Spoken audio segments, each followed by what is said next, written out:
annual symposium on the Holocaust and Genocide, which will take place next week from April 3rd to 7th. This conference, this two-day conference, along with the symposium next week, are part of a commitment by Vanier College to raise awareness of the Holocaust and genocide. Each year, for more than 2 decades, symposium organizers have been planning a comprehensive calendar of activities involving guest speakers, lectures, films, survivor testimony, and student participation. As part of the 25th edition of this important event, it was decided to also hold this two-day conference, which will feature numerous guest speakers and panel discussions. Some of the speakers for this incredible conference include Vanier graduate Dr. Charles Small, founder and director of the Institute for the Study of Global Anti-Semitism and Policy, Montreal Mayor Denis Coderre, and UN High-Level Commissioner Dr. Elie Wiesel. As well, Paul Korwatsky of CTV News Montreal will be moderating a panel discussion on the topic of pursuing justice for political prisoners. What's also new this year is the fact that remote links will be created throughout the conference and symposium that will subsequently be webcast from Montreal to classrooms at the State University of New York in Plattsburgh, as well as to high schools in Plattsburgh. This is being made possible thanks to the collaboration of Mountain Lake PBS and Learn Quebec. So we thank them for that. As well, thanks to live streaming, individuals from around the world will be able to watch the different speakers. This initiative offers concrete proof of the advantages that technology can offer by eliminating geographical distances for the benefit of education. I'd also like to take this opportunity to announce how proud Vanier College is that Professor Irwin Cotler accepted to be honorary chairman of Vanier's 25th Annual Symposium on the Holocaust and Genocide. Mr. Cotler was a member of Parliament for over 15 years and served as Minister of Justice and Attorney General of Canada. We'd like to thank Mr. Cotler for his involvement in this event, and Mr. Cotler will be arriving shortly. It's on a very, very busy schedule, but he will be arriving shortly to participate. It is truly amazing to see how the symposium has evolved over the years from its modest beginnings. It actually began as an event organized by former Vanier humanities teacher Dr. Neil Kaplan and Naomi Kramer, director of the current Holocaust Education and Genocide Prevention Foundation, and who is with us here this morning. Today, more than 2 decades later, the mission of the symposium remains the same in terms of sensitizing students and the general population to the moral responsibility that all of us have towards one another. It is extremely fitting that an event like the Symposium on the Holocaust and Genocide has been taking place at Vanier College. Vanier is proud to be one of the most culturally diverse educational institutions in North America, with students from over 90 nationalities. The symposium, which has been attended by thousands of people over the years, offers a unique opportunity to sensitize Vanier students and staff, as well as members of the larger community, to the horrors of the past, while also focusing on genocide, discrimination, and prejudice taking place in the present. In keeping with this educational mission, in May, more than 30 students from Vanier and the State University of New York at Plattsburgh will be traveling to Europe as part of the program entitled, or part of a program entitled, Moral Responsibility and Global Citizenship. Vanier is proud to have been able to raise awareness of these issues, and we are entirely committed to continuing the journey of Holocaust education. I would like to take this opportunity to wish everyone an excellent two-day conference. Before we get to our first speaker, it is my honor to launch this conference with a few words by our Prime Minister, Justin Trudeau. Mr. Trudeau, unfortunately, could not be with us here today at Vanier College. However, he was kind enough to record a video message in which he speaks about the importance of continuing to speak out against racism and hate.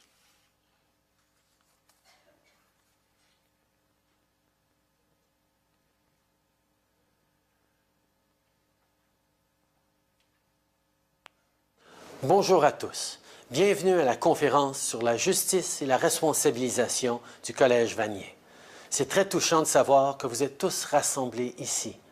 Au cours des 2 prochains jours, vous confronterez l'un des moments les plus sombres de notre histoire et le silence qui a mené à une tragédie inconcevable. Il y a 78 ans, le Canada a demandé au Saint-Louis de faire demi-tour et est resté indifférent face aux réfugiés juifs. La politique d'immigration, qui était caractérisée par la phrase « Aucun, c'est encore trop », constitue l'un des chapitres les plus sombres de notre histoire et nous ne devons jamais l'oublier. As your generation looks back upon our imperfections and our failings, it's up to you to ensure we uphold our sacred promises and bring meaning to the solemn vow, never again.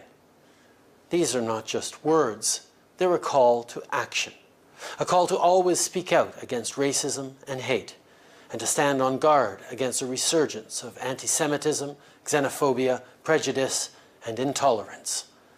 Silence is not an option because progress is never permanent.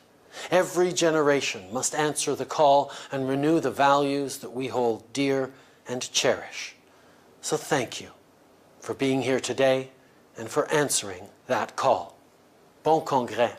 Merci.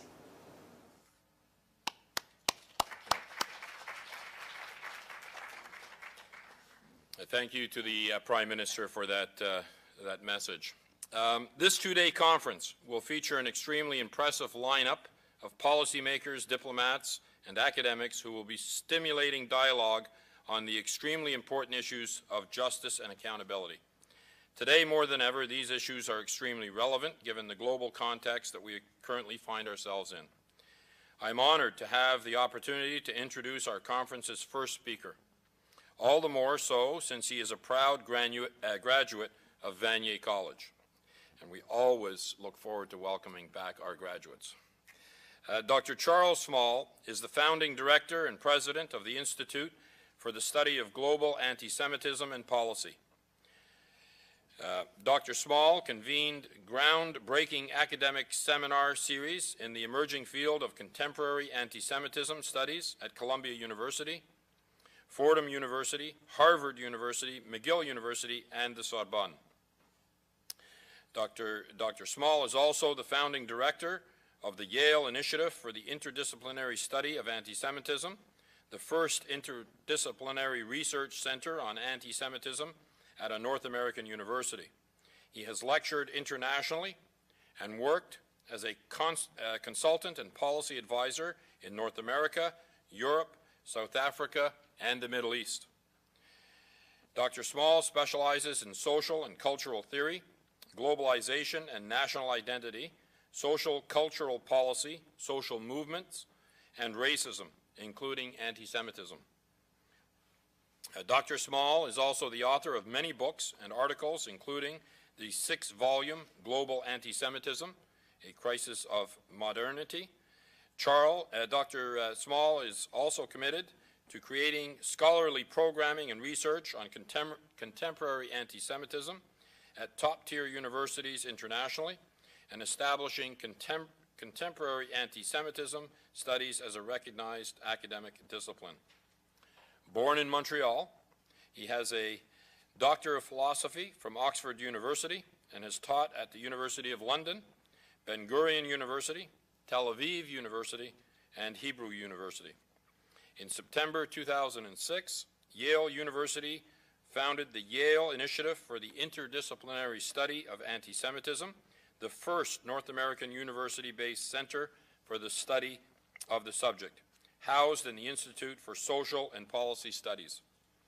He cited the increase in anti-Semitism worldwide in recent years as generating a need to understand the current manifestation of this disease. Ladies and gentlemen, please give a warm welcome to Dr. Charles Small.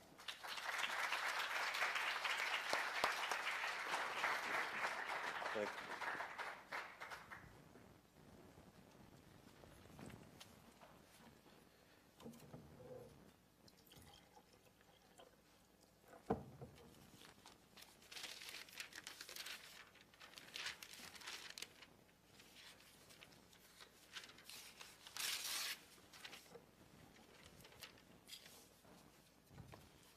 So thank you very much for the kind introduction, and it's a real privilege to be here and to open this very important conference. It's the 25th anniversary of the conference, and it's especially nice to come home to Montreal for this event, as serious an issue as it is.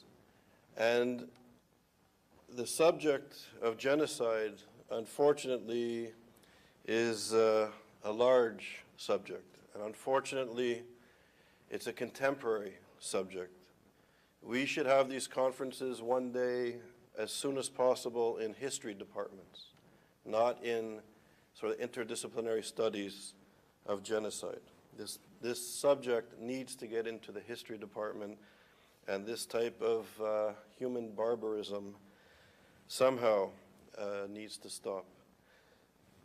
So I think being here in Canada, I would like to start off by, I think we should take note as Canadians, and I think Canada has taken steps to take note.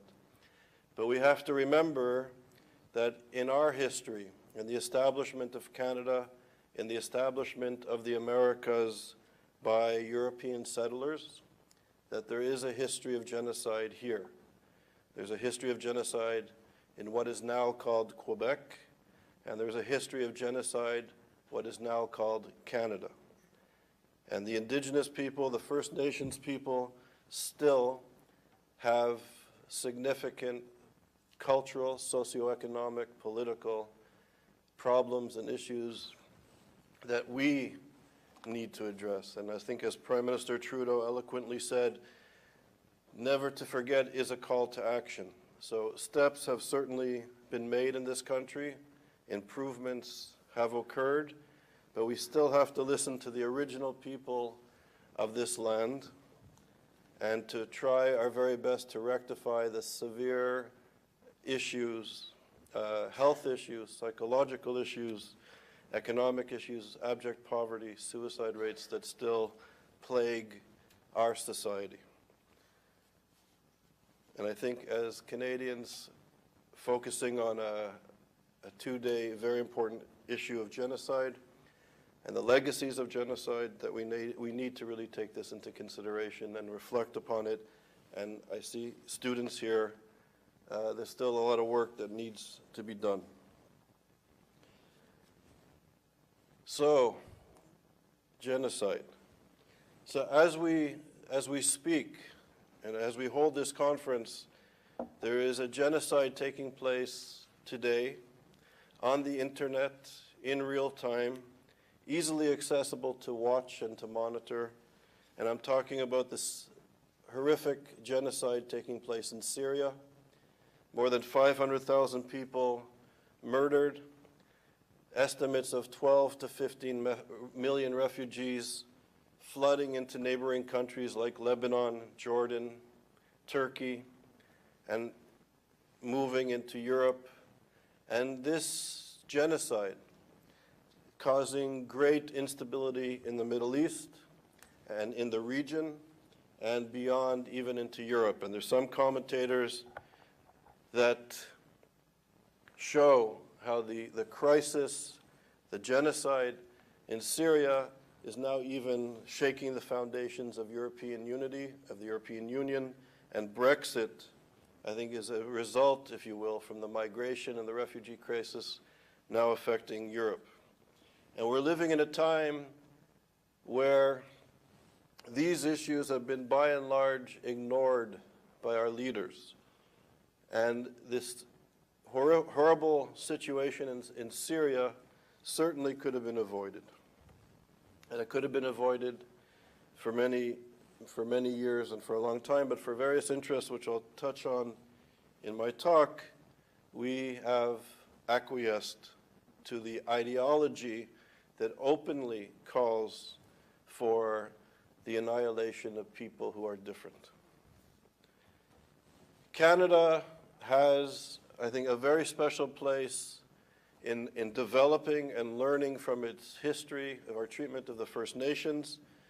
Canadian scholars like Charles Taylor, Will Kimlicka have been at the forefront, and Canada has been at the forefront of introducing the notion of multiculturalism, of recognizing the other as the cornerstone of not only a democratic society, but a humane society. And I think of the words of Professor Emmanuel Levinas. Professor Emmanuel Levinas was perhaps one of the most important, or is one of the most important philosophers of the 20th century. He was born in Lithuania as a young scholar. About 17 years old, he went to France to study. A young Jewish boy, 17 years old, going to France. And by going to France, he escaped the Holocaust in his home of Lithuania, his home country of Lithuania. In Lithuania, they had the highest kill rate in the Holocaust. Over 95% of the Jews were exterminated in Lithuania.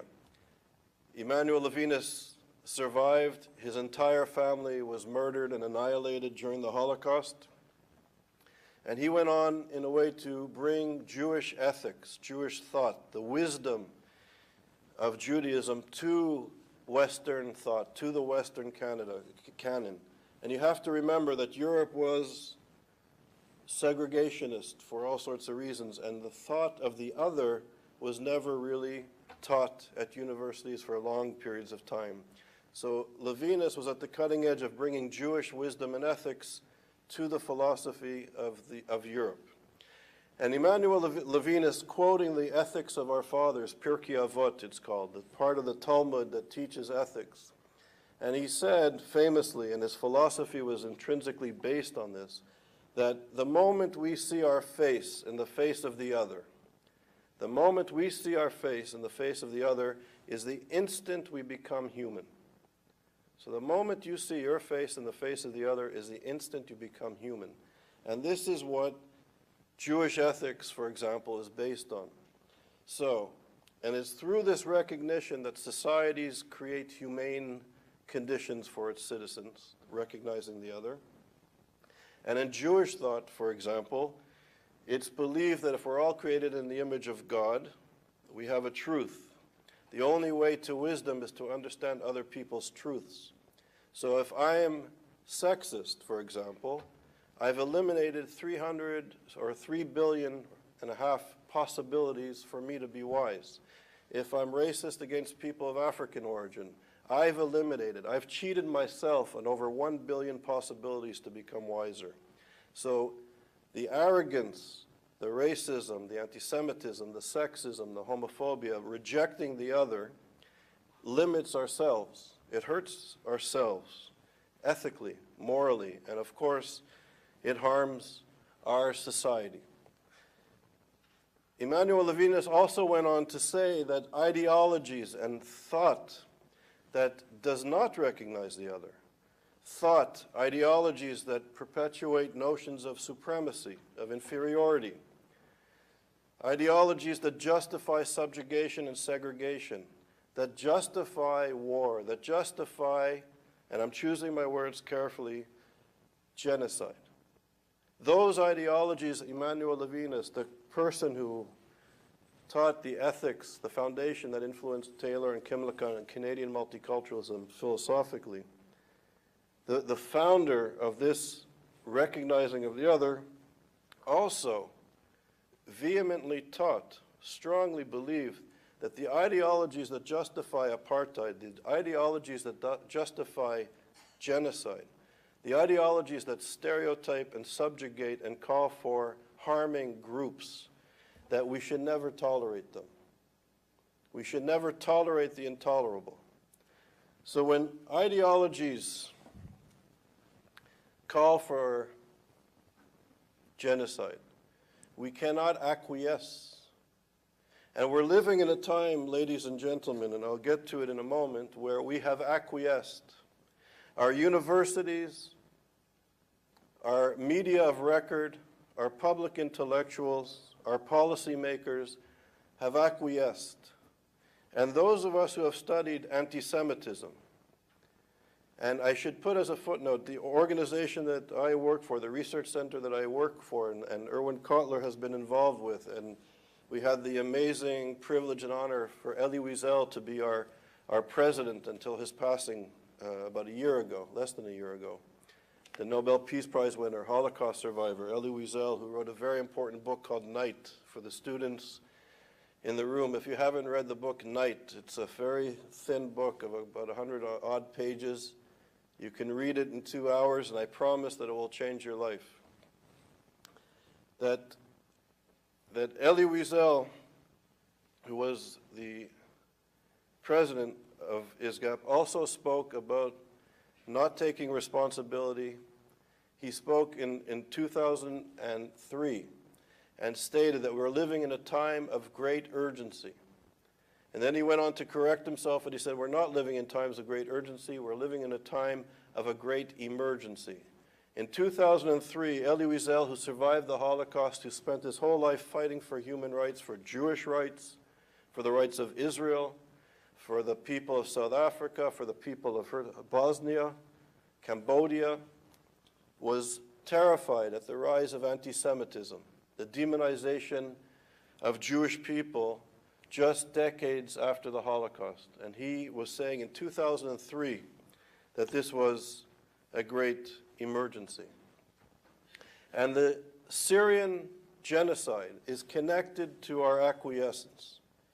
Today at universities throughout the Western world, there are no courses on contemporary anti-Semitism.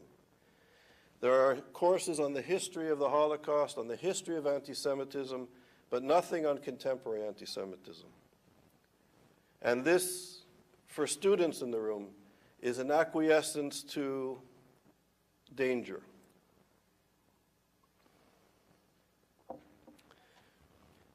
And not only aren't there serious courses on contemporary anti-Semitism, we know, those of us who've experienced, our families and ancestors have experienced anti-Semitism, anti-Semitism is often perceived as a Jewish problem, as a problem for Israel. It's a parochial issue. It's a special interest issue. It's not an issue for society. But those of us who study anti-Semitism know that this type of hatred, once it's unleashed upon society, it may begin with Jews, but it never ever ends with Jews. And famously, Frantz Fanon, do people know who Frantz Fanon was? Pardon? A writer, philosopher, thinker, somebody concerned about the emancipation of Africa. In France, when he was a student, he used to tell his African comrades, when you meet Europeans and they attack the Jews, remember that when you leave the room, they're going to attack you. People who hate, hate. And anti-Semitism begins with Jews, but it never ever ends with Jews. Once this hatred is unleashed on society, its destruction knows no barriers. And I would submit to you that it's because of acquiescing to contemporary anti-Semitism that we have massive problems in this world today. Massive. Martin Luther King famously said, he tells the story of Rip Van Winkle, the man who slept through the revolution.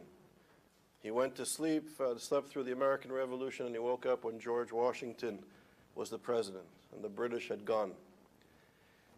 And Martin Luther King used to preach about how elite universities, the media of record, were promoting and maintaining segregation. Churches were maintaining segregation. But that at sports events and at nightclubs and social clubs, young African American and white American students were mixing and exchanging and developing and being creative, while the old guard was sleeping through the revolution that was happening in American cities and throughout the society. And I submit to you that we've been sleeping through a revolution. And this revolution is a reactionary revolution. It's a homophobic, sexist revolution. It's a revolution that does not accept the other, as democratic and humane societies do. It's a revolution that wants to destroy any semblance of democratic principles, any notion that we ought to be equal under one legal system in a democracy. And I'm speaking about political Islam. Now, political Islam is not Islam. Political Islam is not Muslims. Political Islam is a reactionary social movement that began 100 years ago in Egypt. It's a political ideology. It's an ideology that has twisted or broken away from Islam to create its own social movement. Some on the extreme right demonize all Muslims and Islam because of this reactionary social movement, and some who claim to be on the left ignore it and not allow free discussion of it because we don't want to be Islamophobic, the new term that was developed and aided and abetted to be disseminated by the Iranian revolutionary regime, the concept of Islamophobia. That's not to say there's discrimination against Muslims in Canada or in other societies. There is. But the notion of Islamophobia is a concept that comes out of Iran 20 years ago. So as scholars, we need to understand the words that we use. So I'm going to give you the history of anti-Semitism very briefly and how it ties into what we confront today. So there's three phases of anti-Semitism, and I would call it anti-Semitisms. And anti-Semitism or anti-Semitisms, unlike other forms of hatred, is inherently genocidal. Unlike other forms of hatred, no matter how horrific and repugnant and damaging and destructive they are, anti-Semitism is unique in that it's inherently genocidal. So as a scholar, I make and my colleagues make this differentiation. So why is it so? The first phase of anti-Semitism was when the church was dominant in Europe. The church taught, I'm giving you the history of anti-Semitism in a few moments, but essentially the church taught that the Jews were blinded by the devil, blinded by evil, because they wouldn't accept the Christian notion of the Messiah. And if you didn't accept the Christian notion of the Messiah, you would not have redemption. So the Jews were blinded. But what makes anti-Semitism genocidal is that people were also teaching at the time from the church that not only was the individual Jew unable to have redemption, but that the Jews, by not accepting the Christian notion of the Messiah, were hindering the redemption of the world. So until the Jew changed, the world would not be redeemed. So you could imagine the forced conversions, the exiles, the pogroms, the violence against this stubborn group of people who, by and large, refused to accept the prevailing view at the time. So this is where anti-Semitism is genocidal. When the dominant phase or the dominant way of perceiving reality shifted from religion to race and to science and to ethnicity and to biology, Jews who lived in societies in the Middle East and in Europe for centuries were suddenly the wrong race, because we know racism is a socially constructed idea, that race is an idea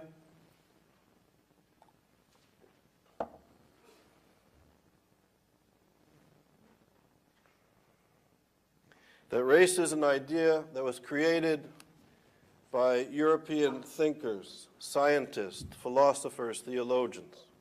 So the Jew was the race that was now close to the white Aryan pure race, the pure nation, and that this impure race was going to poison the purity of the white Aryan race. So this race, this impure race, had to be removed to save the purity of the white race.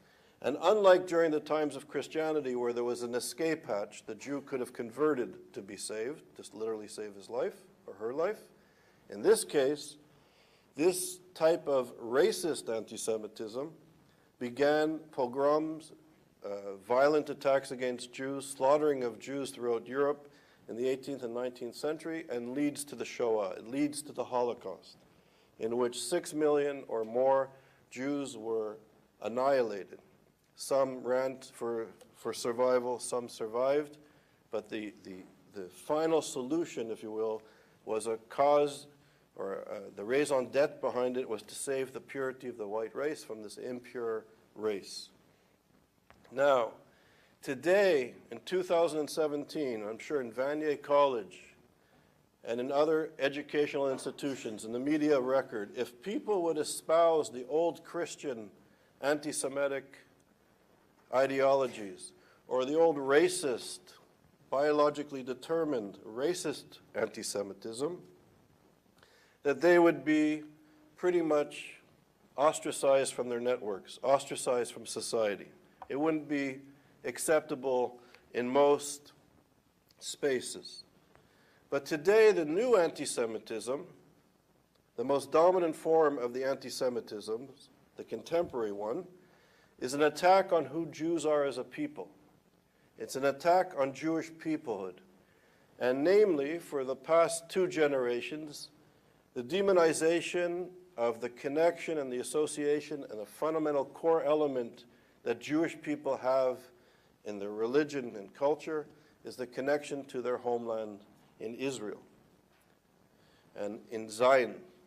And the demonization of Israel, the dehumanization of Israel, the delegitimization of Israel is not only prevalent in our society, it's celebrated in our society. If you want a good academic job, if you want a good job in journalism, if you want to succeed socially, demonize Israel. The only democracy in the region, you demonize it. The only society in the Middle East in which minorities have rights in law, in which women are equal under the law, in which gay people have rights and are equal under the law, where Muslims are equal under the law, where there's a free press, where there's a vibrant university system, where there's a society of migration and integration and of art and of music that surpasses perhaps, I don't know of another society at this moment in time that's being so creative. High-tech advancements, medical advancements, scientific breakthroughs in this vibrant space, and yet, Israel is an apartheid state. Israel is a racist state. Israel is a colonial state. Israel is a state that pinkwashes. It promotes the rights of gay people just to trick Western society. And it's this type of attack on who Jews are as a people that is dominant in society. And just like in World War II, when the Nazis were focusing on the Jewish banker and the Jewish poor people and the Jews living in the shtetl, the ghetto, and the Jews that were poisoning the purity of the race, and the Jews that were trying to control society, while everybody was instructed to focus over here, the Nazis and the reactionary social movements began to take power over here and to begin to march on society, to take over industry, to advance its goals on various society, and to launch the Second World War. And many in the West, in Canada, Irving Abella's book, None is Too Many, is a classic. The United States, where the industrialists wanted to work with the Nazis under the excuse that they were anti-communists and that this was just a Jewish problem. But we saw, yes, there was a Holocaust. Yes, 6 million Jews died. But as the Nazis were marching on Europe, more than 80 million Europeans died once this hate was ignored for short-term gain.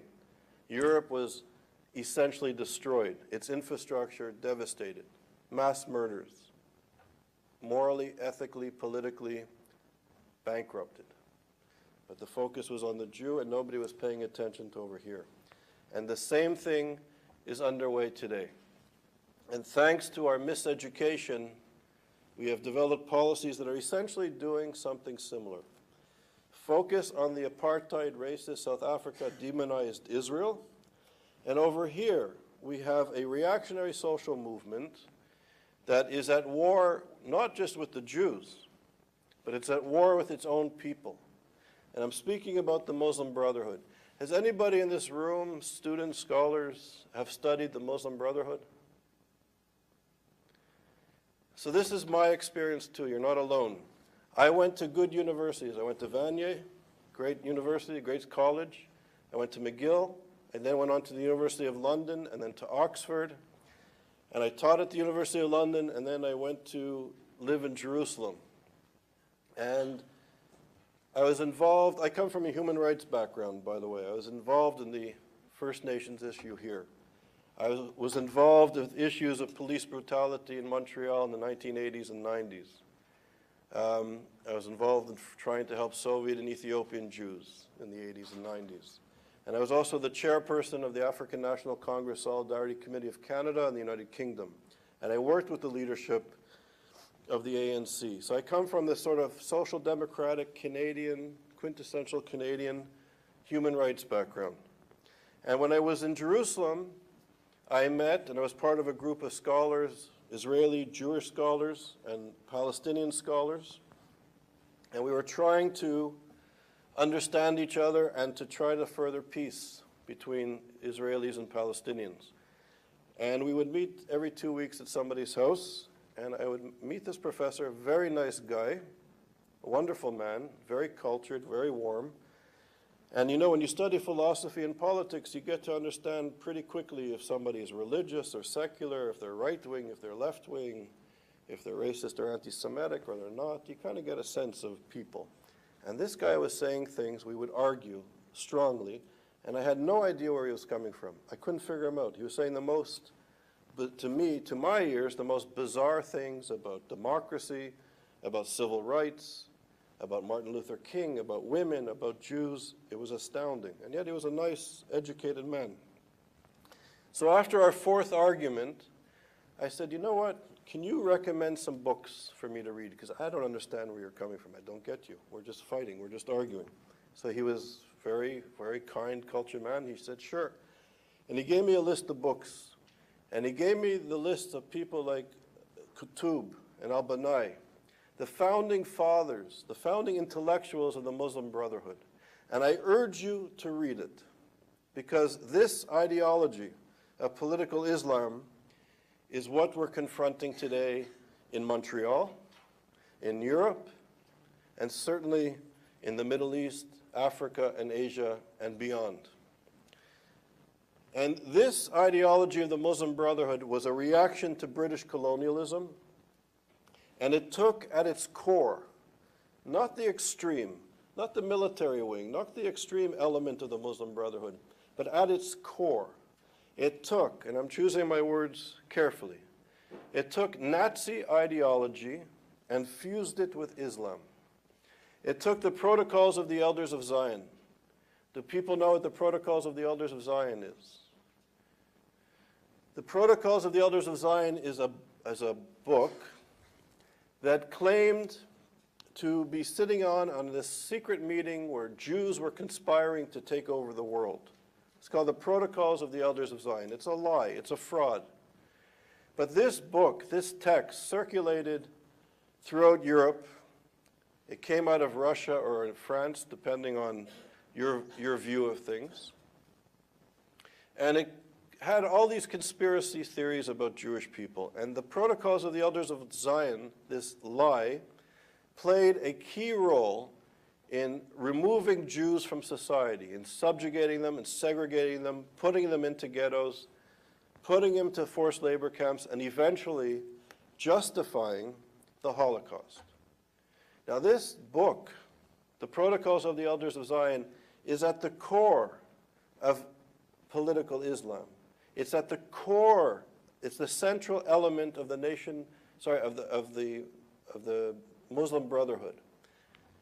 So you should read, if you read the Hamas charter on the internet, Hamas is an offshoot of the Brotherhood. Islamic Jihad, Wahhabism, all comes from this ideology that began in Egypt about 100 years ago as a reaction to British colonialism.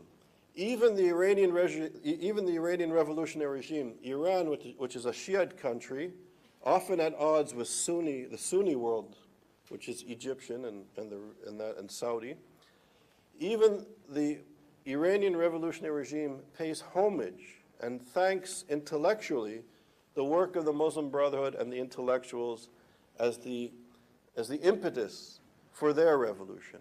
And they're honored heroes in Iran. Now, what we have to do as scholars is, don't take my word for it. Read the Hamas Charter.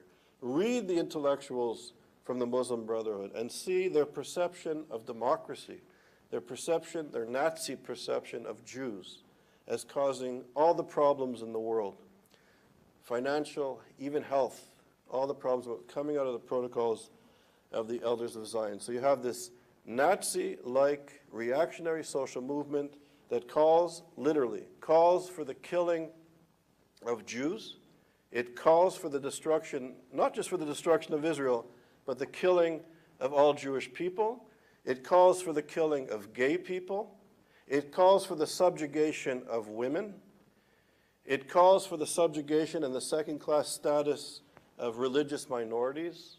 And it goes on and on. And they are opposed to democracy because democracy is nothing more than a Western Christian imposition on Arab countries.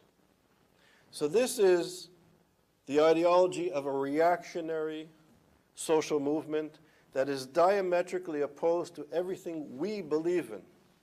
And I say we, you could be on the extreme left in Canada or on the extreme right. You can be of any ideological position, but if you believe that we have the right to be equal under one legal system, regardless of our religion, our language, our race, our ethnicity, our social class, that this cornerstone of democracy, of citizenship, if you believe in that, this is a movement that we have to be aware of and confront.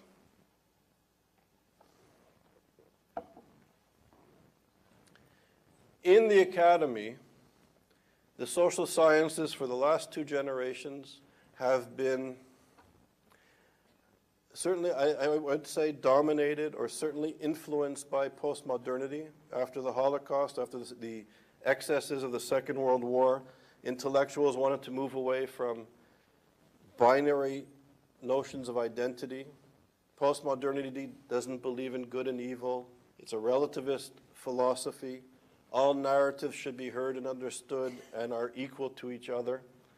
So good and evil is out the window. People like Michel Foucault and Edward Said, who pushes Orientalism, who push this narrative of Palestinian nationalism, which is at now very much influenced in the social sciences of Western universities. That this type of ideology or this type of teaching has not enabled us to look critically at reactionary movements in spaces that were once colonized.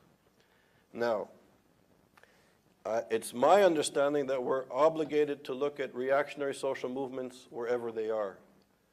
And turning a blind eye or pretending to be liberal or pretending not to want to intervene in which people are being enslaved or slaughtered is problematic, despite the history of colonialism, despite the history of racism, despite the history of anti-Semitism, that we have to have gotten away from this legacy as much as we can. But when the political Islamists are killing people in Syria and committing a genocide, when wanted violence is becoming a daily routine in northern Nigeria, when Libya is in chaos, Sudan, Somalia, Iraq, when this reactionary social movement, which is diametrically opposed to Western democratic values, to humanity, of recognizing the other, when we turn a blind eye to it, I would submit to you, it's not only unethical, but it's dangerous for all. One of the issues that I was very active in was the Iranian issue. I see Professor Cotler coming here. Welcome, Professor Cotler certainly was as well. That's not Professor Cotler. The Iranian regime, which takes the protocols of the Elders of Zion, the Iranian regime that takes this political Islamist ideology as its constitution, These are constitutions that, like Hamas, calls for the killing of Jews in black and white. This is not, again, the ranting and ravings of the extremists or the military wing. This is the Constitution. This is the raison d'etre. We have constitutions now of these organizations and parties that literally, in black and white, call for the killing of Jews. And of course, the Iranian revolutionary regime is obligated, and I'm choosing my words carefully, it's obligated to destroy Israel. Why? Because in political Islam, you cannot have democracy. In political Islam, when I say democracy, you can have citizenship, because it's not permitted for a Jew to be equal to a Muslim. And if you look at the history of discrimination of Jews in Muslim countries, and we have to remember that the largest amount of Jewish Israelis today are descendants from Muslim countries. They came from Iran, they came from Iraq, they came from Syria, they came from Egypt to Israel, often under very distressed situations. There are more Jewish refugees that came to Israel than the refugees that were Palestinian, or Palestinians who were made into refugees. But this is a narrative that is little heard or understood.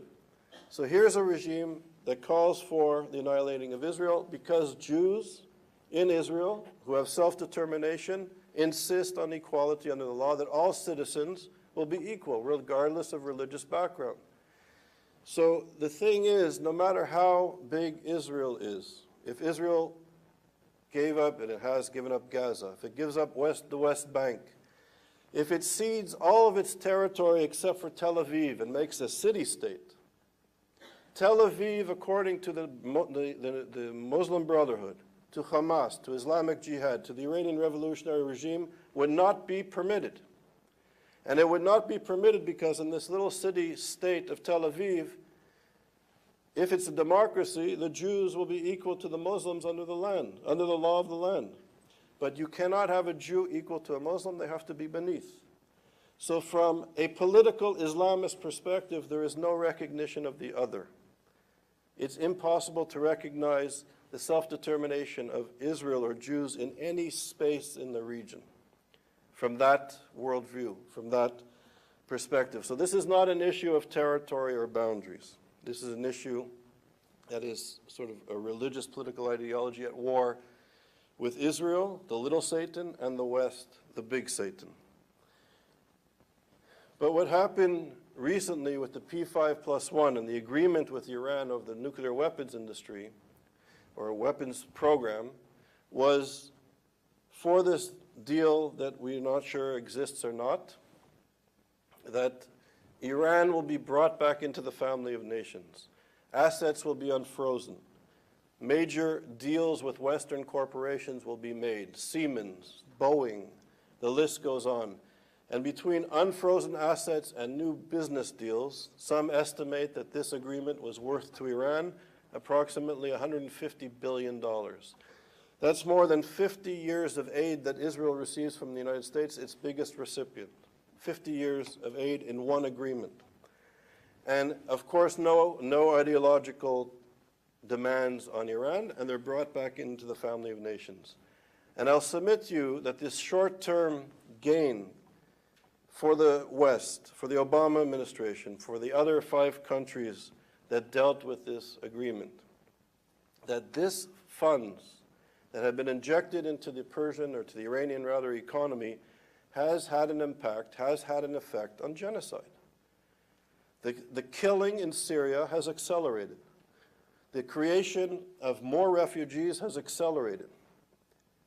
And we in the West, again, we in the West have turned a blind eye to the humanitarian crisis, to the crises that are affecting the people, and for 2 pieces of silver engaged in an agreement with a regime that calls for the extermination of the Jews, and like in the past when everybody made it into a Jewish issue or into an Israeli issue, right? Remember the rhetoric coming out for people who supported this agreement was it was the Jews and the Israelis, it was the Likud party, the extreme right of the Zionist movement that was trying to squash this deal of peace. And that peace was going to break out, but it was the Zionists controlled by Sheldon Adelson, the banker, and Netanyahu and the Likud that was damaging this agreement, and that the world wanted peace. But look at what's happened. The regime that dehumanizes Jews, that uses Nazi ideology, and I'm choosing my words deliberately as a scholar, that uses Nazi ideology by focusing on the Jew among nations, over here is exterminating their own fellow Muslim people. And the crisis accelerates, because now when you have millions of refugees who come out of this horrific theater of war, who come from societies and villages that have a deep history and a deep culture and are rooted there in their homes for many, many generations. When their homes are destroyed, when thousands of their family members are killed, when they're driven out of their home, when they're put into tents and made to live in subhuman conditions, and they're not happy people. And this also is fertile ground for the people who've caused this problem in the first place to prey on these displaced, frightened, marginalized people, and to give them easy solutions to just refuel this movement that is reactionary and anti-humane. And this is a catastrophe. And I think those of us who claim to be liberals, and those of us who claim to be in the human rights community, and those of us who claim to be feminists, and those of us who claim to care about gendered inequality and equality for all, we have no business acquiescing. We have no business acquiescing to an ideology, to a social movement, to a reactionary social movement that is using Nazi propaganda, because we know, my parents knew, my grandparents know, that when you acquiesce to this type of ideology and when you acquiesce to anti-Semitism, it begins with the Jews, but it never ends with the Jews, ever.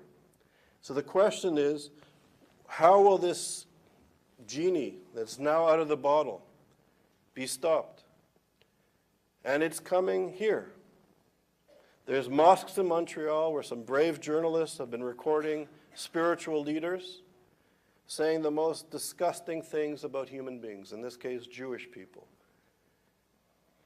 In France, I just came back from Belgium, from Brussels.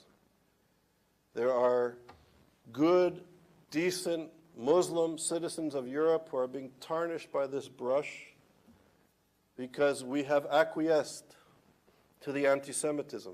I work with Muslim scholars from Pakistan, from Morocco, from India, from Egypt, and they are aware of the dangers of anti-Semitism because they see it destroying their families, their mosques, their communities, their countries.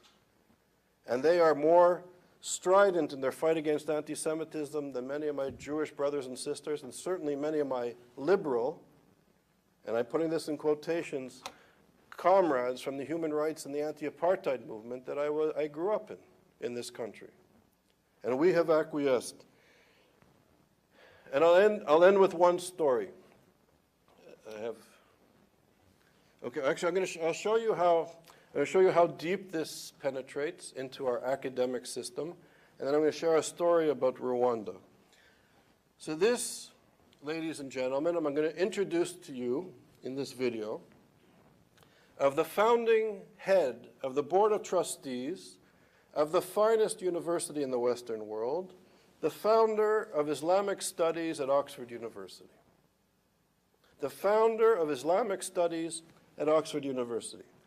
This institution that was funded by the Muslim Brotherhood out of Qatar, funded not just Oxford, we're talking about, and we're doing research in our center, about many, many billions of dollars funneling into the best universities in the United Kingdom, throughout Europe, in Canada, and in the United States. Again, for short-term gain, we take money and we don't ask questions. So here is Sheikh Qaradawi, Yosef Qaradawi, who is the spiritual father of the Muslim Brotherhood. He's the most important thinker in the Muslim Brotherhood. The grandson of the founder of the Muslim Brotherhood, Tariq Ramadan. Has anybody heard of Tariq Ramadan, by the way? A very important philosopher, a few people have heard. Very smooth, very intelligent, multilingual, good-looking, a philosopher, a thinker, who is pushing Muslim Brotherhood light in the universities. The first thing that President Obama did, before he even became president, was to lift an embargo on Tariq Ramadan, who was banned from the United States because of his anti-Semitism. He got a visa. The first thing he did, got a visa to enter the United States and went to Notre Dame University. So here's Sheikh Qaradawi, the most important spiritual leader of the Muslim Brotherhood, and the head of the Oxford Board of Trustees of Islamic Studies. الله سلط عليهم طوال التاريخ من يؤدبهم نتيجة إفسادهم. آخر تأديب كان تأديب هتلر، ما فعل بهم، وإن كان مبالغوا في الأمر ما بلغوا، ولكن استطاع أن يعني يوقفهم عند حدودهم، وكان هذا أدبا إلهيا، تأديبا إلهيا، عقابا قدريا لهؤلاء. والمرة القادمة إن شاء الله ستكون على أيدي المؤمنين. كل ما أتمناه في ختام كلمتي هذا أن يهيئ الله لي في ختام حياتي فرصة للذهاب إلى أرض الجهاد والمقاومة على كرسي متحرك، فأطلق رصاصة على أعداء الله اليهود، ويطلقون علي قنبلة أختم بها حياتي بالشهادة، وأقول الحمد لله رب العالمين، والسلام عليكم ورحمة الله وبركاته.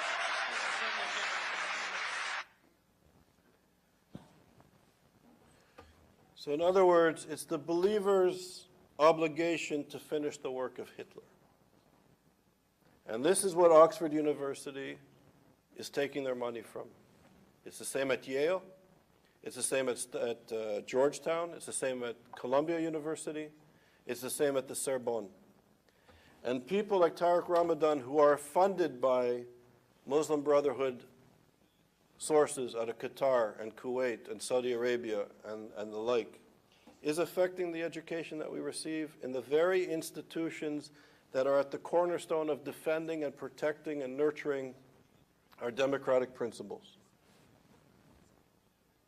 And these are things that we as students and scholars and faculty members and administrators need to take very seriously. Can you imagine, I was a part of the anti-apartheid movement. Could you imagine at the height of apartheid in the 1980s, when the anti-apartheid movement was in full swing, could you imagine the P5+1 giving $150 billion to the white apartheid regime in Pretoria? Could you imagine?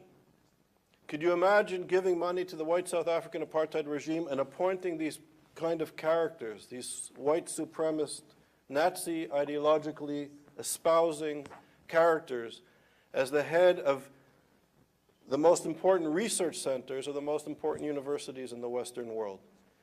And yet, this is what's happening today in North America and throughout Western Europe. And I'll end with my story. So coming from the human rights community, which is very much a part of my upbringing in Montreal. I was saying earlier some of the things I did. I remember starting with Carol Zimmerman, a group called Quebec pour Tout. I was 15 or 16 years old. Minorities were worried about their place in Quebec in the 70s. And this is where my activism began. So to make a long story short, I went to the Durban II conference in Geneva. Durban I was where the NGO community started to use this type of rhetoric influenced by the Muslim Brotherhood. There's sort of this red-green alliance that we call. The red and the green, the Saieds and the Foucaults want to end Western hegemony. So people who think they're on the left, people who think they're liberal, people who think they're doing women a service in Gaza, Nigeria, and Tehran, and Baghdad, want to end Western and or American hegemony. So they team up with these characters from the Muslim Brotherhood and other anti-Western hegemonic forces, and they think they're progressive.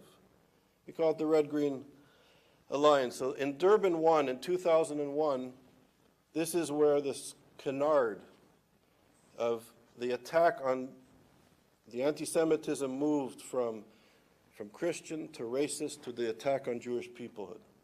And in 2001 in Durban, the United Nations Conference to End Racism, this is where the canard, the dominant force of anti-Semitism, really took off. And Jewish people who attended the conference were physically attacked, and Israel was demonized in the most extraordinary way.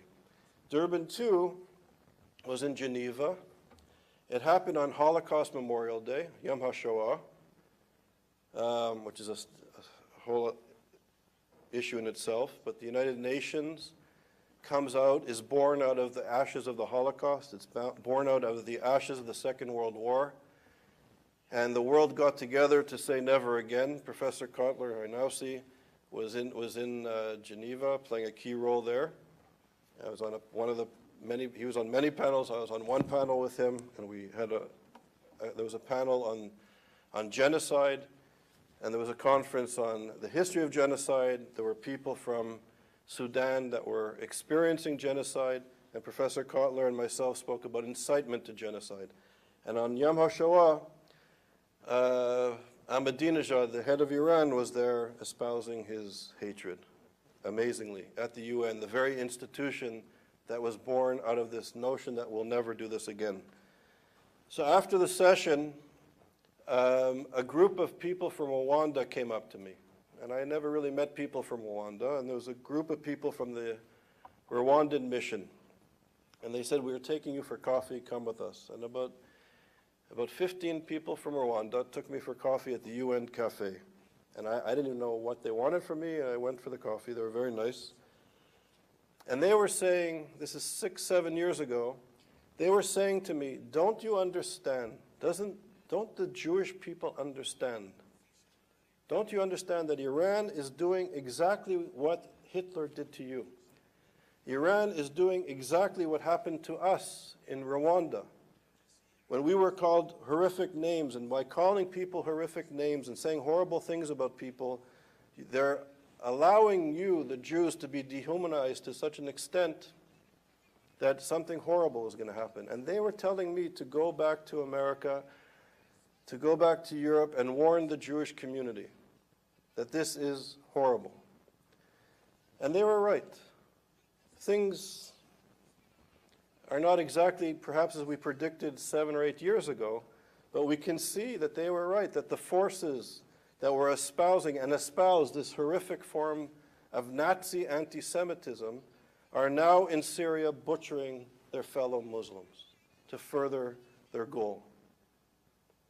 And this is the tragedy. And out of this meeting and out of this friendship that started then, I was invited to go to Rwanda, and I participated in a very special event in the Rwandan parliament commemorating the 20th anniversary of the genocide. And, you know, in my imagination, survivors are old people. I grew up with a lot of survivors. Montreal had many survivors, Jewish survivors from the Holocaust. So in my young imagination, all these people were old. You know, they were 40, 50, 30 plus years older than me growing up. So they were around, but they were old. In Rwanda, I met people who were younger than me who survived. And that was, I don't know, a psychological, I don't even know how to describe it. Something that was very disturbing. And I met people who survived the most horrific things. I met one woman who's a psychiatrist now, happily married, has children, and her sister saved her. And her sister literally threw herself on her back, and she was being macheted to death, and she was whispering to her sister, that you have to live the life for me and to be happy, as she was being killed. And this psychiatrist still has regular sensations of the blood of her sister, the warm blood of her sister on her back. This is something that she lives with. Interestingly enough, I had here on Barrett Street in Côte-de-Neige-Snowdon an aunt. Her name was Zelda. And Zelda survived the Holocaust. And she came to Canada and met Fred. He also survived. They lost everything in Europe. And they got married here, and their families were, nobody else survived. And when I was a child, when I was about 8 years old, Zelda jumped from her balcony in her apartment on Barrett because she couldn't handle the dreams that she was having. A lot of survivors still survive every day. And when you're a kid, 8 years old, I knew Aunt Zelda died. I know she went through the Holocaust. And it was a part of my memory and part of my family's memory.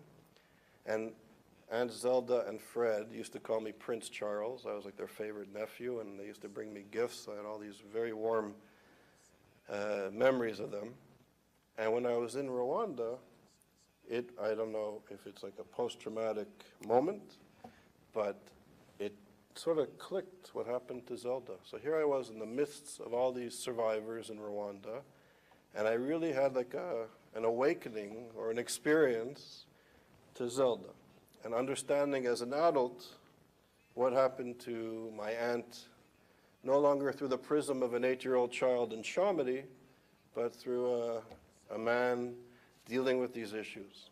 And it was a startling experience. So what to say? I think to sum up,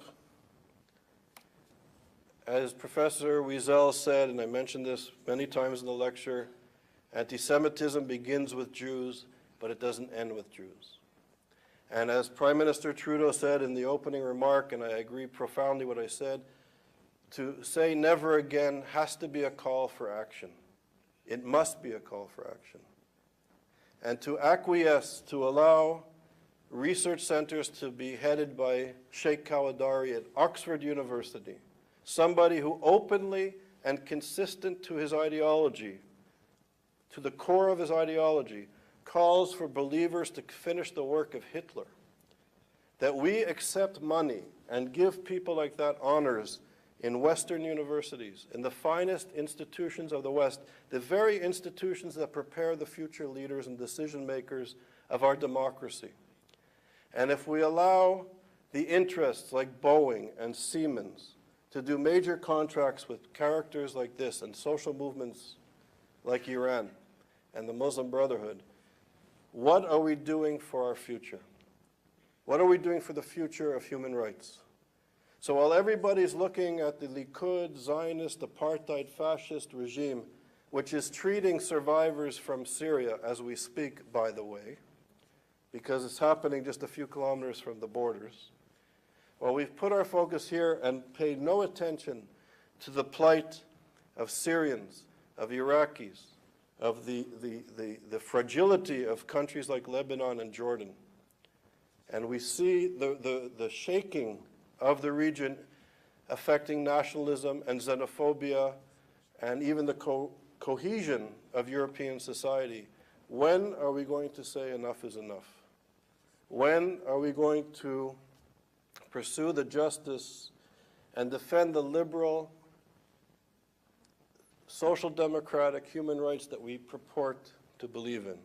And these are very challenging questions and very challenging issues. I know you will cover this in your program in the next 2 days, but these are crucial problems and issues for our time, and for young people, for students, and for scholars, and for faculty. These are issues that we really need to address and really begin to think out of the box and to debate and discuss and study taboos. It's time to end the taboo. We have to study contemporary anti-Semitism in the university. We have to look at reactionary elements of all societies. We have to fight sexism where it exists and homophobia where it exists. And not just North American women are entitled to certain rights while other women we can't touch because it's a cultural situation or issue. These are great challenges that affect our paradigms, our frameworks, and how we perceive reality, but these issues are coming closer to home, and we really need to address them. So thank you for listening, and thank you for the honor of me being here.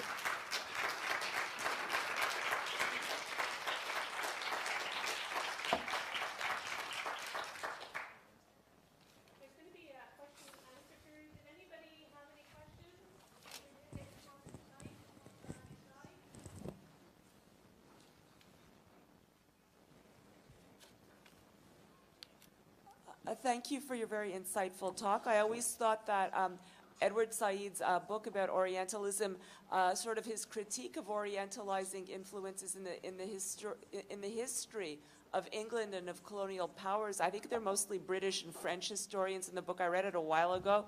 That critique of historians who don't see the other in the face is actually somewhat similar to the beginning comments that you mentioned of Emmanuel Levinas based on Pirkei Avot. So I thought that was extremely interesting. I thought that maybe you could speak a bit more on the presence of Islamic studies at Oxford universities, and to what extent, because I really don't know much about this, to what extent they were linked to or dealing from the history of the Oriental Studies department that many people studied at, that Abba Ibn studied at. So there was a strong tradition of Oriental studies, and when do these break into Islamic studies or the studies of the Middle East? And which college is that professor at? Thanks. Should I collect them or just answer? Just answer? Or, okay. So thank you. Nice to see you. Good question. So I think that, you know, there's an interesting, I think there's a break that occurs from, there was a famous debate with Edward Said and Bernard Lewis, and I think that's when the guard sort of changed. And I think you have to remember, and I didn't mention it, but Said and Michel Foucault were spending a lot of time in Paris in the 70s, in the late 70s. And they were arguing that the Iranian Revolution that was sort of bubbling was going to be akin to what the French Revolution was to Enlightenment. The Iranian Revolution was going to be to Islam. So they were putting stock, and this is, I think, a great example of sort of the left-green alliance, where you have people who are claiming to be critical scholars, promoting sort of a progressive human rights agenda, and they're supporting one of the most pernicious reactionary social movements in the world. And I think, in a sense, that in this postmodern, you know, Orientalism that we're being affected by intellectually, that we're sort of living in this intellectual quicksand, where we're almost ideologically and intellectually handcuffed to do anything. And I think in the last 8 years, 10 years, 20 years, certainly over during the last administration, the inability to articulate the problem, because to articulate the problem meant you were a fascist, Islamophobic, racist, is extraordinarily problematic. You have the killing in the nightclub in Orlando, Florida, where 49 American citizens were murdered because they were gay. And you can't have an honest conversation at the moment, or at the time of the massacre. You could not have a serious conversation about what just happened. That was a horrific hate crime that was informed, influenced, directed by an ideology that is opposed to democratic principles, because in democracy, people have the right to be equal under one legal system. But we couldn't have this conversation. And I think that fact that we can't have the conversation comes out of our miseducation. So yes, to study the excesses of nationalism after the Second World War, to study racism, to study colonialism, to study the impact of racism and colonialism in the world, in our societies, is of great importance. And I think the fact that we in the Academy have done that for the last 4 or 5 decades, studied racism, studied colonialism, studied sexual inequality, gendered inequality, The fact that we have done comprehensive research, the fact that we check our language, that we understand that words have power, and to use words that are sexist or homophobic or racist, if you're educated, you don't do that anymore. The lexicon has shifted, and rightfully so. But that type of deep analysis has not occurred in the study of anti-Semitism. The study of anti-Semitism is quarantined, in my view, to a Jewish clientele. So Jewish students and some German students will study the Holocaust and the history of anti-Semitism, as important and vital as it is. But it's off in the ghetto of the university. And we have not studied, and we will not study, we don't study, contemporary anti-Semitism. And you speak about Oxford. The first year we've been doing the summer program in Oxford. We bring professors from all over the world. We sign an agreement with their home university. The president or the dean of their university signs a contract saying that the course that they develop in our program will be taught for credits in their home university within a year. And now we've done 2 pilot years. We have 56 graduates from 22 countries. About 90% so far are teaching their course for credit. So it's a start. But when we showed up at Oxford with our program, the Oriental Studies Department and Islamic Studies Department put tremendous pressure on the college that was going to host us because a Zionist fascist propaganda summer institute was coming to Oxford. Imagine, we had some of the best scholars from North America, Europe, the Middle East, Africa, coming to teach professors. We had some of the most some of the greatest leading scholars in the field of religion, sociology, economics, history, Middle East studies, African studies, and they were tarnished with this brush. Some were Jewish, some were Muslim, some were from all over the world. And if it wasn't for a colleague, a very liberal, Guardian-reading intellectual at Hartford College who told the head of the college that if this program is canceled, that she was going to quit and go to the media. And her name is Josephine Reinel. She's not Jewish, but she's a quintessential liberal. She doesn't agree with all of the politics. She sat in on the classes. She didn't like some of the seminars. She disagreed with some of the content of our program. But she believes in freedom of expression and academic freedom. And she sat in on the course and she loved it. It was an amazing, intensive program. So if it wasn't for her, the program would have been canceled. Today, in our 3rd year, in the last few months, 6 colleges are inviting us to attend. Word has got out that we're a serious academic program, and more colleges want to work with us. So if it wasn't for Josephine Reinel, professor of anthropology, we wouldn't have been able to do the program. And as a footnote, there are many American Ivy League universities, 3 in particular, that wouldn't allow us to do the course because we were tarred with the same brush. And so academic freedom, dealing with these issues at a high caliber, academic level is so important to engage students, to create a space in the university that's legitimate. So there's many organizations are fighting anti-Semitism on campus, and we're trying to create a space around the world where faculty and students can legitimately study at a high caliber, discuss, debate, and even argue about these issues. And faculty can legitimately teach the classes and students can legitimately take them. So not fighting on issues of anti-Semitism on the campus or in the cafeteria, but fighting them on the battlefield of ideas are very important. And I'll just say one quick point. Barry Kosman wrote a very important study about 18 months ago looking at anti-Semitism in the United States and the UK. And I don't remember the exact statistics, but he looked at, in the United States, I think it was about 21% of African-American students have experienced or witnessed a racist incident within 6 months. About 28% of women witnessed or experienced a sexist event in 6 months on campus.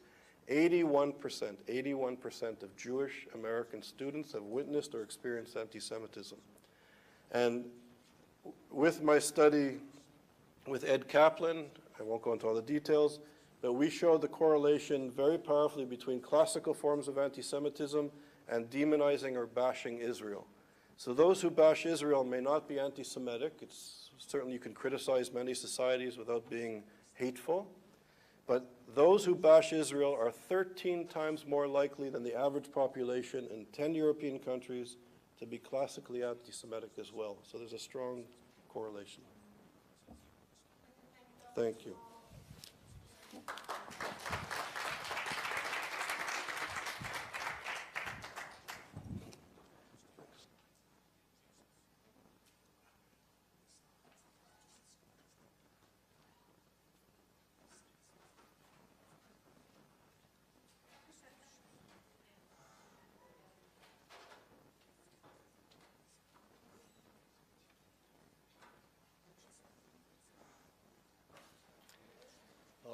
Thank you, Dr. Small, for your